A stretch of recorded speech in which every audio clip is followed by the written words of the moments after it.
उस रात अगर मैं सिर्फ 10 सेकंड वहां और खड़ा रहता तो शायद आज ये कहानी सुनाने के लिए जिंदा नहीं होता।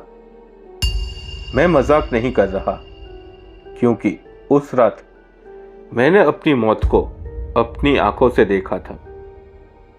लेकिन मैं कैसे बचा ये आज तक मुझे नहीं पता चला।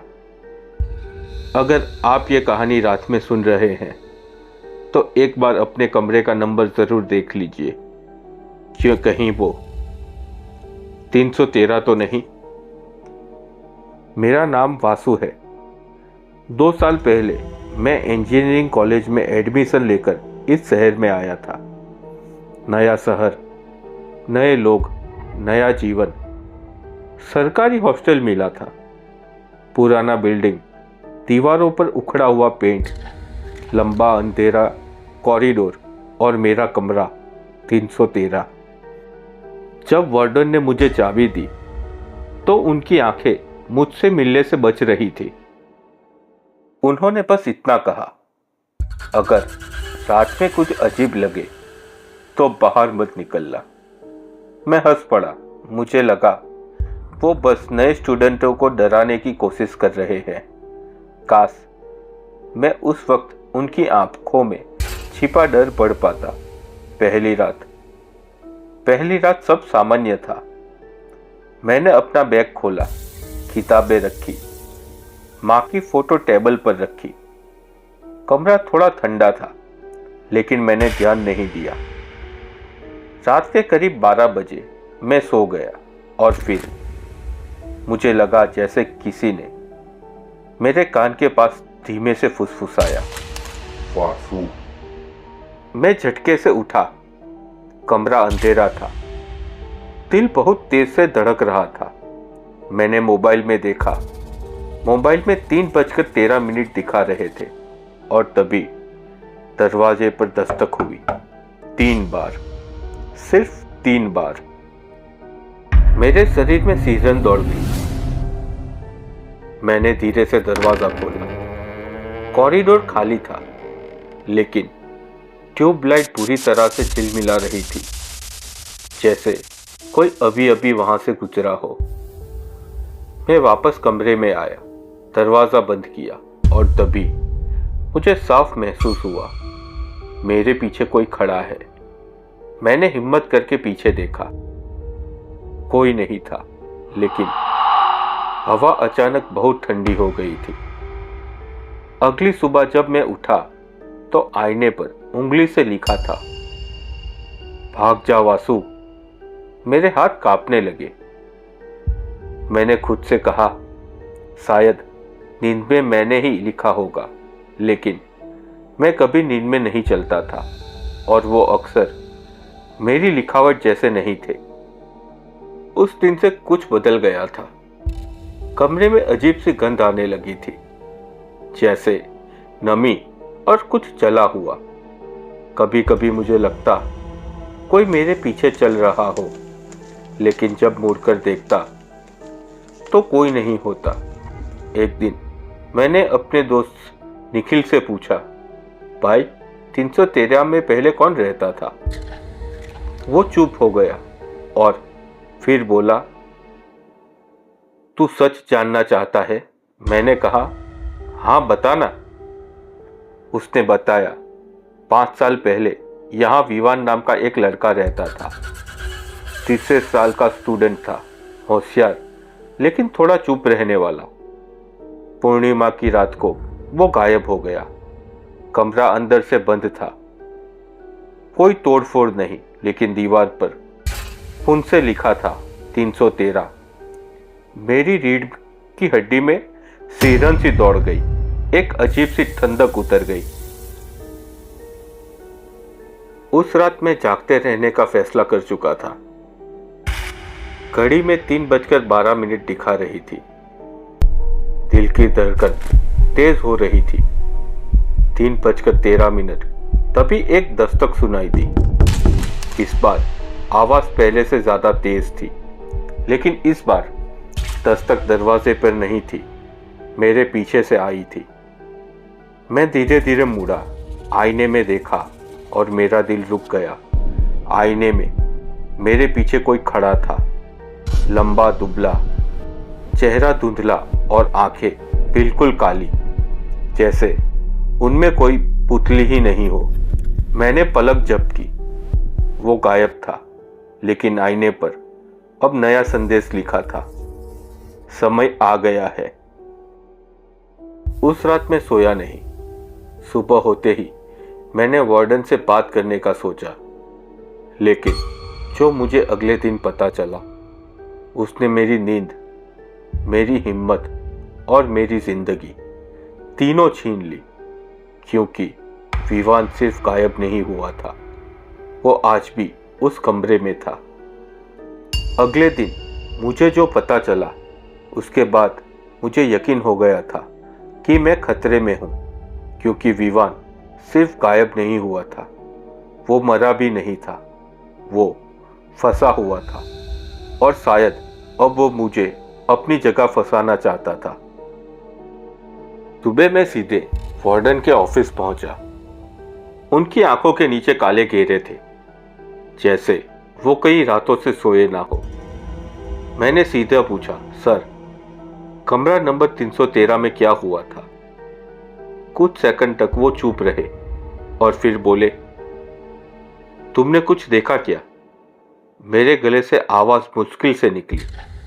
आईने में कोई खड़ा था। उनके हाथों से चाय का कप गिर गया। उन्होंने दरवाजा बंद किया, धीरे से कहा, वो कमरा 5 साल से बंद रहा था, लेकिन हर साल पूर्णिमा की रात वहां से दस्तक की आवाज आती थी। मेरी सांस रुक गई। फिर, आपने मुझे वही कमरा क्यों दिया? उन्होंने नजरें झुका ली। क्योंकि हर 5 साल में वो खुद किसी को चुनता है। कुछ जगहें खाली नहीं होती, वो बस इंतजार करती है सही इंसान का। वार्डन मुझे सीधे स्टोर रूम में ले गए। पुरानी हार्ड ड्राइव निकाली, सीसीटीवी फुटेज चलाया गया। स्क्रीन पर विवान दिख रहा था। रात के 3:13। वो अपने कमरे में जाता है, लेकिन जैसे ही दरवाजा बंद करता है, वीडियो में कुछ अजीब दिखता है।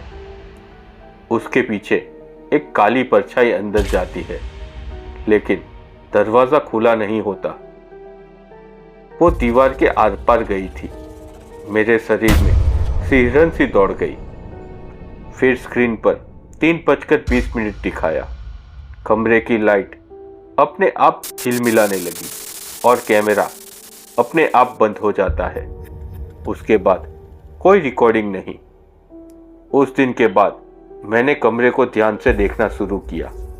दीवार पर एक कोने में हल्का सा काला निशान था, जैसे किसी ने वहां आग लगाई हो। मैंने हाथ लगाया। दीवार बर्फ जैसी ठंडी थी। रात को सोते वक्त मुझे ऐसा लगता जैसे कोई मेरे बिस्तर के नीचे चल रहा हो। धीरे धीरे मुझे अपनी ही कमरे में घुटन महसूस होने लगी। और सबसे डरावनी बात, आईने में मेरा चेहरा कभी कभी अलग दिखता, जैसे कोई और मेरी आंखों से मुझे देख रहा हो। डर तब तक बाहर रहता है जब तक आप उसे अंदर आने की इजाजत नहीं देते। उस रात मैं जाग रहा था। 3:13। इस बार कोई दस्तक नहीं हुई। कमरे में पूरी शांति थी। अचानक मेरे पीछे से आवाज आई, वासु। मैंने धीरे से पूछा, तुम कौन हो? कुछ सेकंड खामोशी रही, फिर वही आवाज, मैं यहाँ अकेला हूँ, बहुत समय से। मेरे रोंगटे खड़े हो गए। क्या तुम विवान हो? हवा अचानक बहुत ठंडी हो गई। आईने पर धुंध जमा हो गई और उस धुंध पर अक्षर उभर आए और नाम लिखा था, विवान। मेरे हाथ कांपने लगे। आवाज फिर से आई, मुझे उसने मारा नहीं, मुझे उसने रोक लिया। मैं समझ नहीं पाया। मैंने पूछा, किसने? आईने में अचानक एक और चेहरा उभरा। वो विवान नहीं था, वो कोई और था।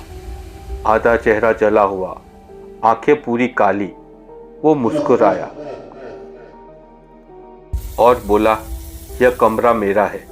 कमरे की लाइट फट गई, अंधेरा छा गया और मुझे पहली बार महसूस हुआ ये सिर्फ आत्मा नहीं थी, ये कुछ और था, कुछ ज्यादा पुराना, ज्यादा खतरनाक। भूतों से डरना आसान है, लेकिन जब कमरा खुद जिंदा हो जाए तो भागने की जगह नहीं बचती। अब पूर्णिमा में सिर्फ 2 दिन बचे थे। मैं हर रात जाग रहा था। मेरी आंखों के नीचे काले घेरे पड़ गए थे, लेकिन एक अजीब बात हुई। जब भी मैं कमरे से बाहर जाता, मुझे लगता कोई मुझे वापस बुला रहा है, जैसे कमरा मुझे छोड़ना नहीं चाहता। एक रात मैंने हिम्मत करके कहा, तुम क्या चाहते हो? आईने में विवान का चेहरा उभरा। उसने धीरे से कहा, भाग जाओ जब तक समय है। लेकिन उसी पल उसके पीछे वो काली परछाई उभरी और उसने फुसफुसाया, वो कहीं नहीं जाएगा। अब पूर्णिमा में सिर्फ एक रात बची थी। मुझे एहसास हो चुका था, या मैं बच जाऊंगा या कमरा 313 मुझे हमेशा के लिए रोक लेगा। लेकिन असली डर अभी बाकी था, क्योंकि अगले दिन मुझे उस कमरे की असली कहानी पता चलने वाली थी, और वो कहानी विवान से भी पुरानी थी। मुझे लगा था कि विवान ही इस कमरे की आखिरी कहानी है, लेकिन मैं गलत था। विवान सिर्फ एक कड़ी था।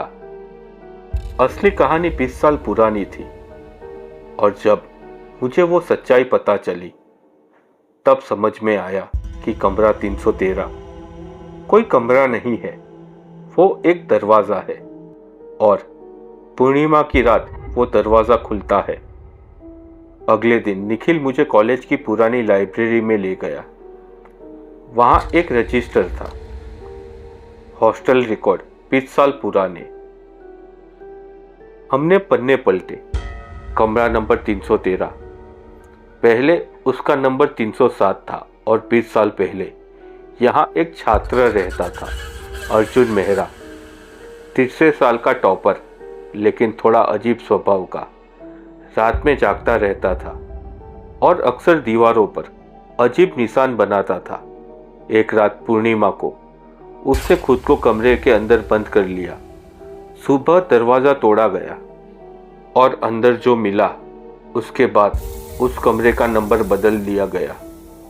कभी कभी नंबर बदलने से इतिहास नहीं बदलता, सिर्फ उनका नाम बदलता है। रिपोर्ट में लिखा था, अर्जुन कमरे के बीचों बीच मृत मिला। उसकी आंखें खुली थी और दीवार पर खून से बना था एक अजीब चिन्ह। वो चिन्ह एक दरवाजे जैसा था। नीचे लिखा था 313, लेकिन उस समय कमरे का नंबर 307 था। इसका मतलब 313 कोई नंबर नहीं था, वो कुछ और था। रात को मैं वापस कमरे में आया। पूर्णिमा में अब सिर्फ कुछ घंटे बचे थे। मैंने आईने के सामने खड़े होकर कहा, अर्जुन, तुमने क्या किया था?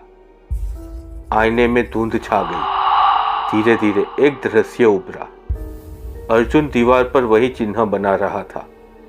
वो किसी से बात कर रहा था, लेकिन कमरे में कोई नहीं था। फिर उसने कहा, मैंने दरवाजा खोल दिया है, और अचानक उसके पीछे वही काली परछाई खड़ी हो गई। आंखें पूरी काली, चेहरा आधा जला हुआ। वो कोई आत्मा नहीं थी, वो कुछ और था।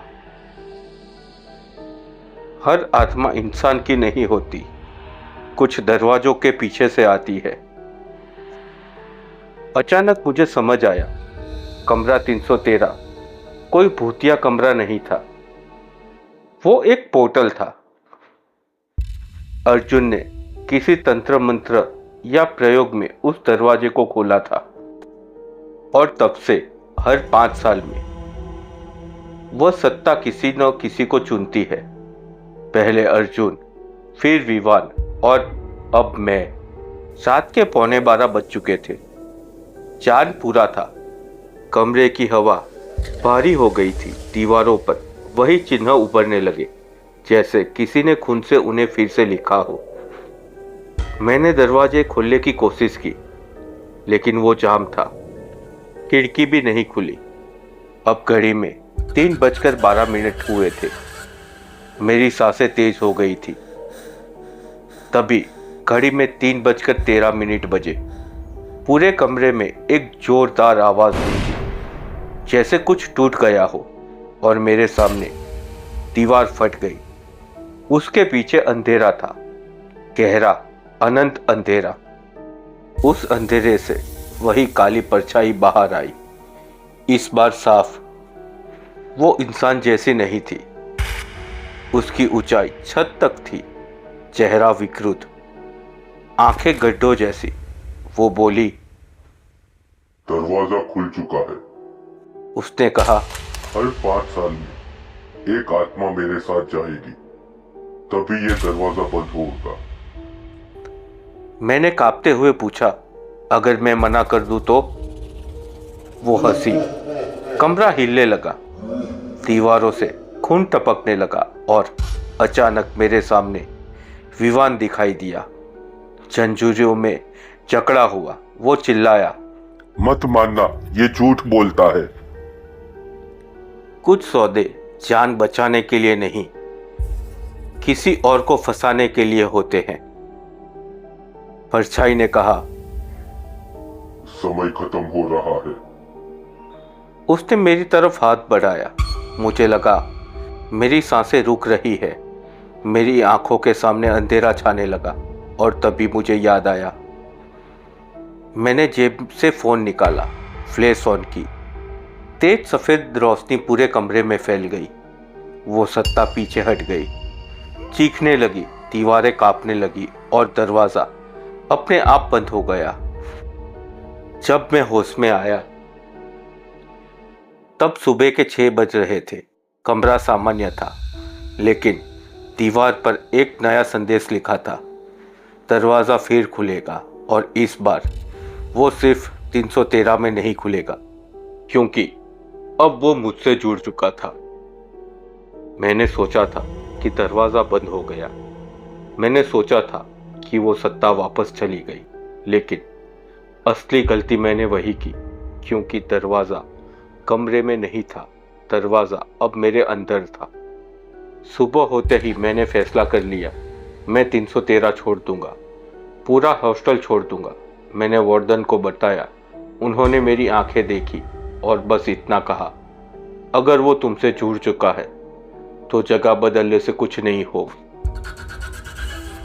उनकी बातों ने मेरे अंदर दर्द और बढ़ा दिया, लेकिन मैंने हॉस्टल खाली कर दिया, सामान पैक किया, माँ की फोटो उठाई, और आखिरी बार कमरे की तरफ देखा।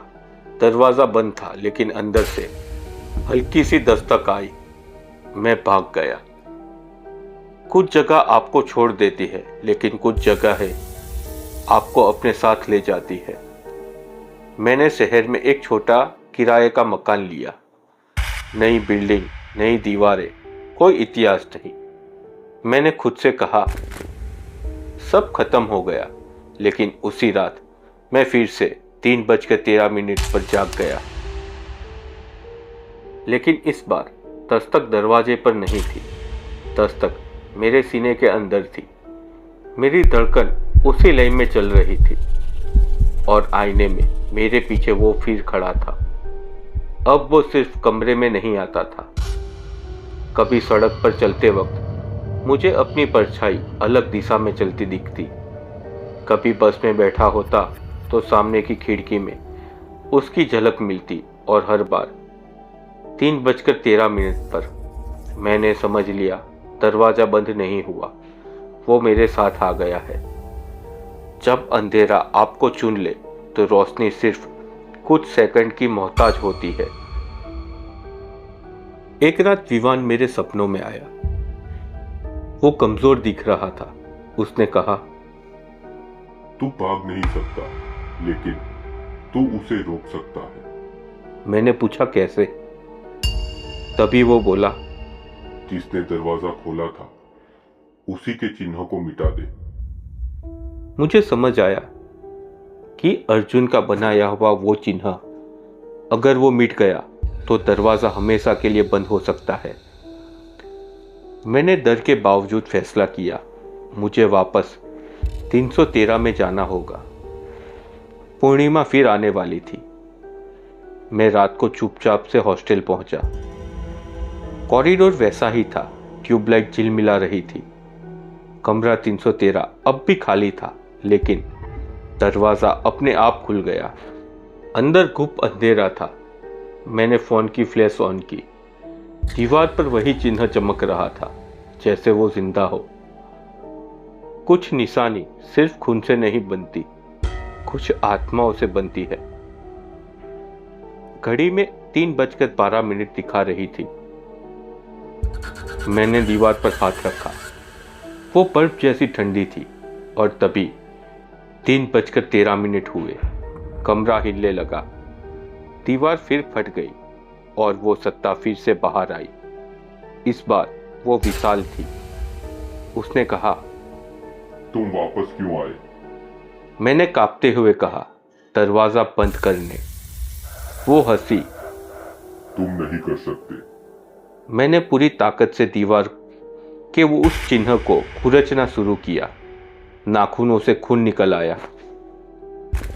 वो सत्ता चीखने लगी। कमरा हिलने लगा।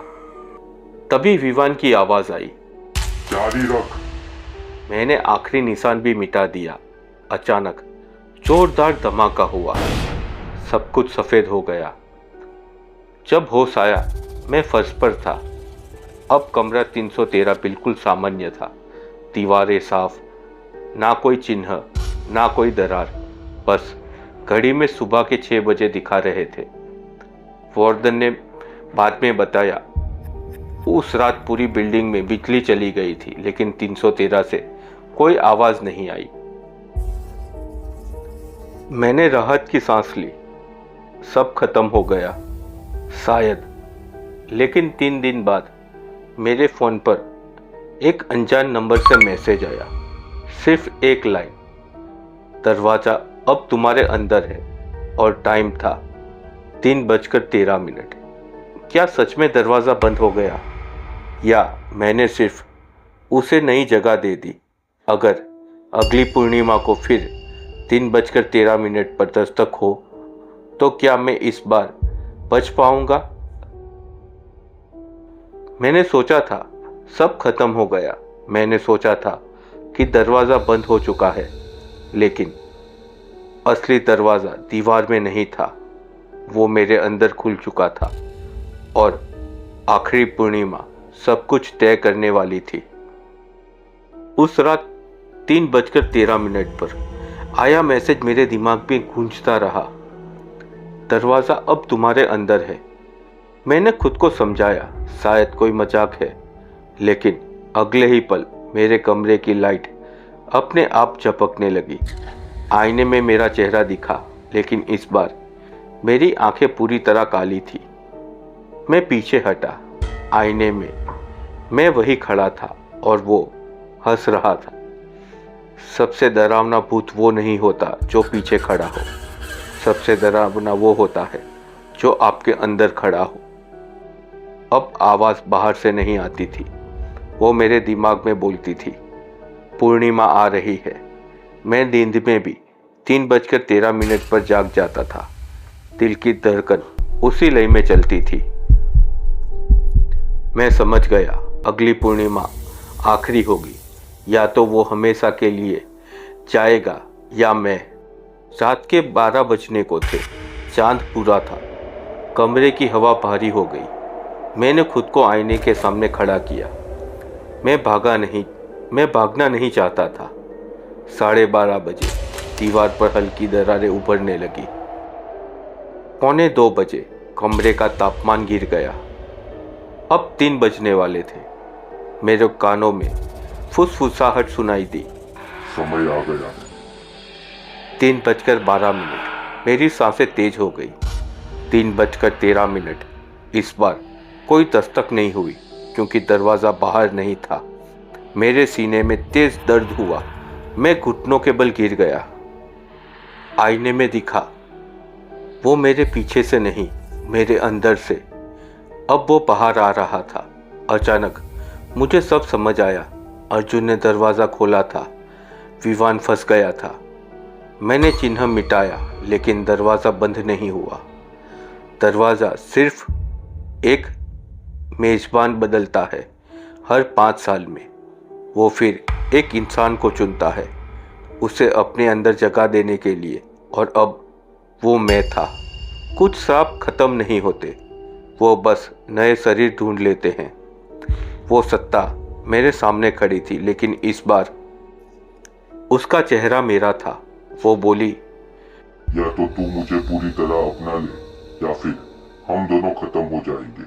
मैंने पूछा, अगर मैं खुद को ख़त्म कर लूँ तो? वो कुछ सेकंड चुप रही, फिर बोली, तो दरवाजा हमेशा के लिए बंद हो जाएगा। मेरे सामने 2 रास्ते थे। मैं जिंदा रहूं और ये सिलसिला चलता रहे, या मैं सब खत्म कर दूं। मैं बालकनी की तरफ बढ़ा। नीचे अंधेरा था, हवा ठंडी थी। वो मेरे पीछे खड़ी थी। कुछ जा, मैंने आखिरी बार आईने में खुद को देखा। मेरी आंखें आधी काली हो चुकी थी। अगर मैं और देर करता तो मैं शायद पूरी तरह उसका बन जाता। मैंने आंखें बंद की और कूद गया। लेकिन जब मेरी आंखें खुली तो मैं अस्पताल के बेड पर था। मैं कैसे बचा, मुझे क्या हुआ था, मुझे नहीं पता। बस इतना पता था कि मेरे पैर की हड्डी टूट चुकी थी। ठीक होने में 6 महीने गुजर गए, लेकिन उसके बाद से ना तो कभी मुझे वो आकृति आईने में दिखी, ना ही रात के 3:13 पर कोई आवाज़ आई। मैं बच गया था, लेकिन कैसे, वो मुझे नहीं पता। तो यहाँ ख़त्म होती है ये कहानी। मैं हूँ जिमी, आपका दोस्त, और आप देख रहे थे गुमनाम फसाने। अगर आज रात 3:13 पर दस्तक हो तो दरवाज़ा मत खोलिएगा। अगर आपको ये कहानी सोचने पे मजबूर किया हो तो कहानी को लाइक करें और चैनल को सब्सक्राइब करें और बेल आइकन को ऑल पे सेट कर दें। कमेंट में बताएं कि आपको ये कहानी कैसी लगी।